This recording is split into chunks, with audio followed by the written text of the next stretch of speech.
আল্লাহর কোরআন যত পড়বেন ততই অন্তরে শান্তি লাগবে, পেরেশানি দূর হয়ে যাবে। আমি একটু তারাবির সিস্টেমে তেলাওয়াত করবো, আপনারা একটু মন দিয়ে শুনবেন। ভালো লাগলে লাইক কমেন্ট শেয়ার করে দিবেন।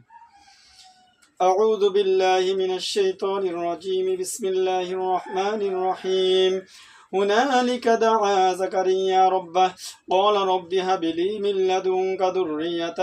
طيبة إنك سميع الدعاء فنادته الملائكة وهو قائم يصلي في المحراب أن الله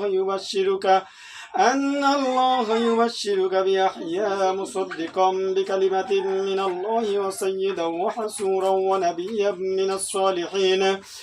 قال رب أنى يكون لي غلام وقد بلغني الكبر وامرأتي عاقر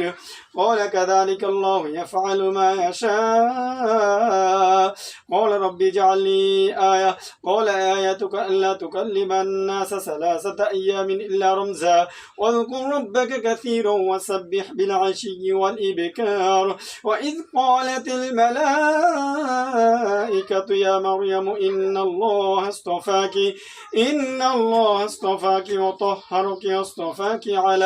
على نساء العالمين يا مريم اقنتي لربك واسجدي واركعي مع الراكعين ذلك من أنباء الغيب نوحيه إليك وما كنت لديهم إذ يلقون أقلامهم أيهم يكفل مريم وما كنت لديهم إذ يختصمون إذ قالت الملائكة يا مريم إن الله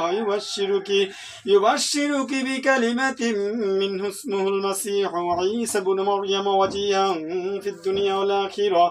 ومن المقربين ويكلم الناس في المهد وكهلا ومن الصالحين قالت رب أنى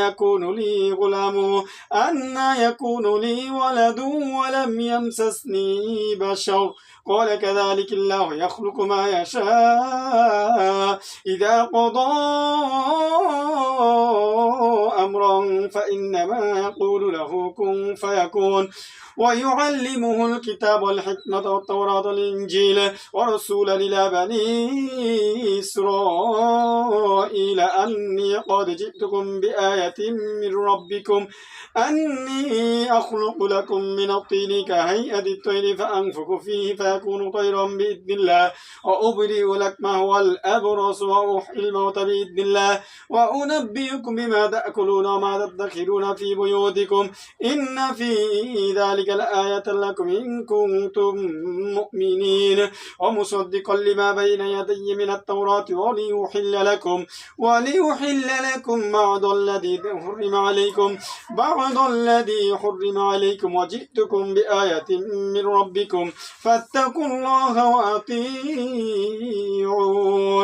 إن الله ربي وربكم فاعبدوه هذا صراط مستقيم فلما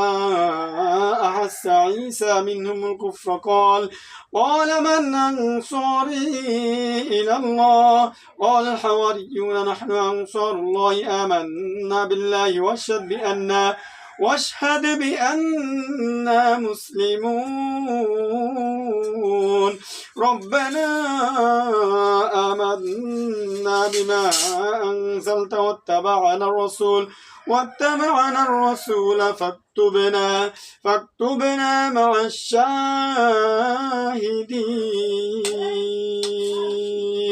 صدق الله العظيم.